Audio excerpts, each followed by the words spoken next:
and Deontay Hagler here, of course, back at the Thomas Mack Center. And Deontay, do you know what today is? Game day? No, it's Taco Tuesday. That's right. We have $2 tacos up in the concession, so we're gonna have to, make this quick so we can go grab some tacos. I would like that. But anyways, back to how it is game day, of course. The Runnin Rebels are back in the Thomas Mack Center tonight to take on the Rams of Colorado State. The first time these two teams met earlier this season, it wasn't pretty for the Rebels. They shot only 42% from the field, while CSU shot just over 61%. And not only that, CSU actually doubled the percentage that UNLV shot from the three-point line. They shot double what we shot from the three-point line. Now, I heard it's hard to play up in Fort Collins, and I think it has something to do with the elevation. I don't know, I could be wrong. What do you think? No. It's not elevation. No way near elevation. When you shoot the ball, it's like harder. No. First of all, Colorado State has 3 sharpshooters on the team. That's Adam Thistlewood, Isaiah Stevens, and Kendall Moore. Like, they're sharpshooters. They're supposed to shoot the 3. This is their game. Their game is to live behind the arc. That's it.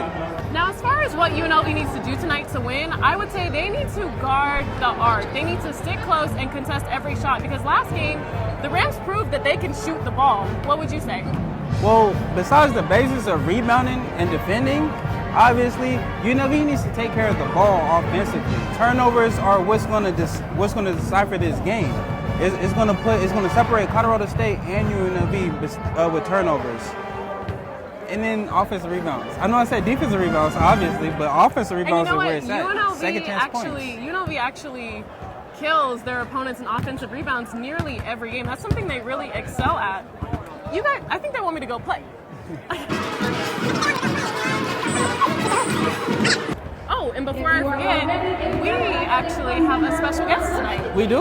Yes, I know I didn't tell you. I have to keep you on your toes. I wonder who it is. But I know these Rebel fans in here are excited to see him. Well, let's see. Stay tuned.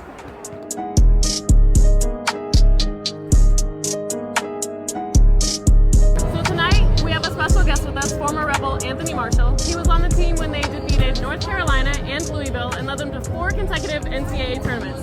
Anthony, how does it feel to be back in the Thomas Mack Center tonight?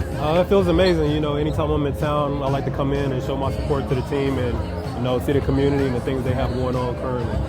Are you having flashbacks of you being on the court when you played here? Yeah, definitely. Anytime I'm in here, I get, a sense of missing it and, reminiscing on things that occurred. And it was just a great time of my life. Now, what would you say is your most memorable moment as a Rebel? It's been so many, but for me, I think personally, just running out on the red carpet, having my family and friends here to support me. So anytime before the game we run out on that red carpet, it was just an amazing feeling, and I think that's my favorite memory. Now, who have you really been impressed by this season on the Rebels team? I would have to say Marvin Coleman. I know he's a Vegas native, but just the transition he's made, from a guy not having a scholarship last year to now having a scholarship and now, playing significant minutes at the point guard position. It reminds me a lot of, my role here at UNLV. So to see the things he's doing for them, he's like the ultimate glue guy. So I'm very impressed with what he's been doing this season. Now I have to ask, because NBA All-Star Weekend just passed, what are your thoughts on the dunk contest? Anytime a Rebel alumni is successful at something, I'm all for it. I think it was a great showing by both players. And, at the end of the day, one man has to win. But, I'm very happy it was somebody from UNLV that got the job done. Gotcha. Thanks so much. Now, overall, I would say UNLV has more talent. They have better individual players, whereas the Rams do a better job of getting everybody involved, playing as a team in order to knock down those shots. What would you say? And that's just the thing. That's in Colorado's game. UNLV's game is not really team ball, really. It's really just beat the big man, get the board, or get the points, It's not really team collective yet. And that's just the thing that separates Colorado State and UNLV. UNLV does have the talent. I agree with you on that one. But the team ball, UNLV has to get before the season comes to conclusion. And that's going to be something that UNLV is definitely going to want to go off of heading into conference plays, playing together, playing as a team, because they're not going to be able to play this individual basketball that they love to play in conference play, where it's a little bit rougher and tougher.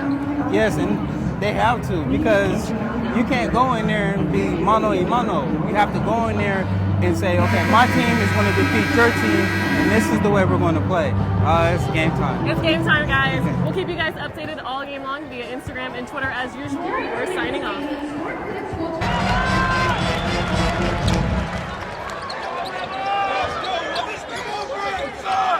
Straight up. Hey, what's going on, man?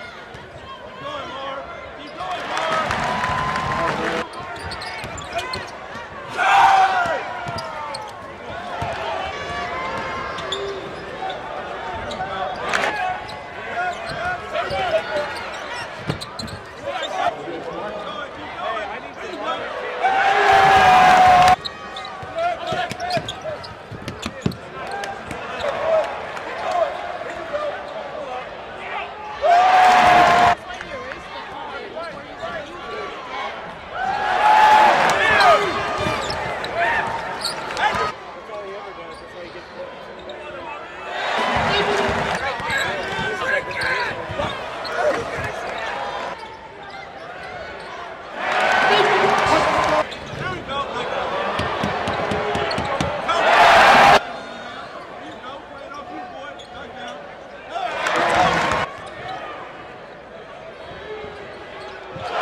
Wow, I was really impressed by the Rebels tonight. Not only did they set the tempo, they came out and they got after it. And I think that's something, well, me personally and the fans have been waiting for all season, is just to see them play passionate and really go for it. And that's why they almost beat them by 30 tonight. Yeah, they were really aggressive tonight, and I was really surprised that Coach Otzelberger even kept some of the starters in with 7 minutes to go in the second half.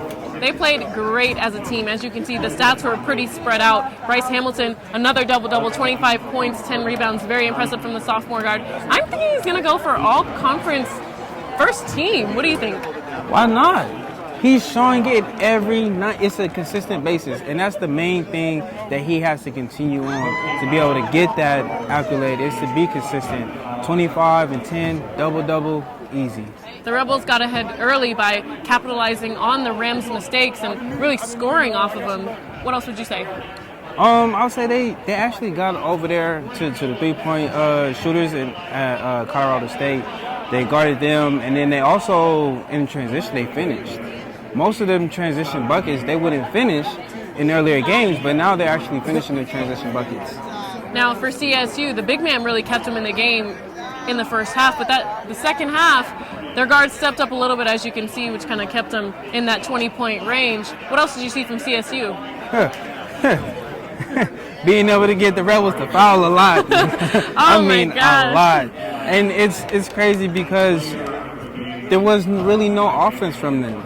It was just they were getting to the free throw line consistently. That was just all you The refs see. would not leave UNLV alone tonight. It's like every other play down the floor, they were blowing that whistle.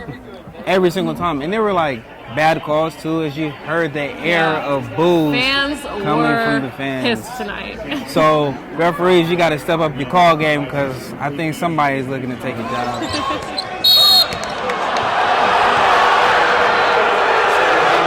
Now, what I was really happy to see was Otzelberger stretch down the bench a little bit. Jay Green was great to see again, and we also actually saw a new face.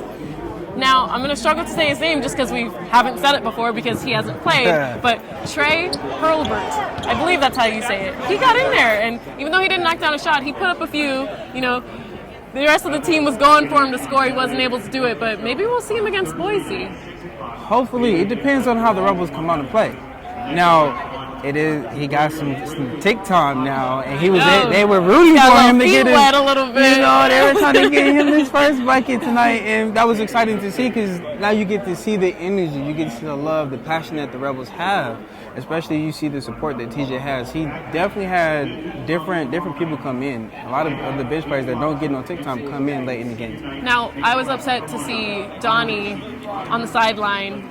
He must be injured or something. We'll have to look more into it because he didn't play tonight. Very interesting. Shall see. But even then, they still played good. They played great. Won by 30. You know, I was really excited. Did you see that block by Bryce? He threw his. I didn't think he was going to get it, but he got up there. And then not only that, I think a couple plays later, he dunked on somebody down here. See? Put him in the dunk contest. He was getting active. We got a new one. Put him in the dunk contest. We're going. I don't know what they did in practice this last week, but I need them to do it in practice every day and come out with that same energy every game, because if they come out with that same energy against Boise next week, this team will be definitely hard to beat. And heading into Mountain West Conference, I'm impressed. I'm telling you, this team will surprise a lot of people in the Mountain West Conference. March Madness, baby. March Madness. Well, that wraps up tonight's game. Next week, we have Boise State for the last conference game for the Runnin Rebels before we head into the Mountain West Tournament, which is, in fact, here at the Thomas Mack Center. So we'll see you next week.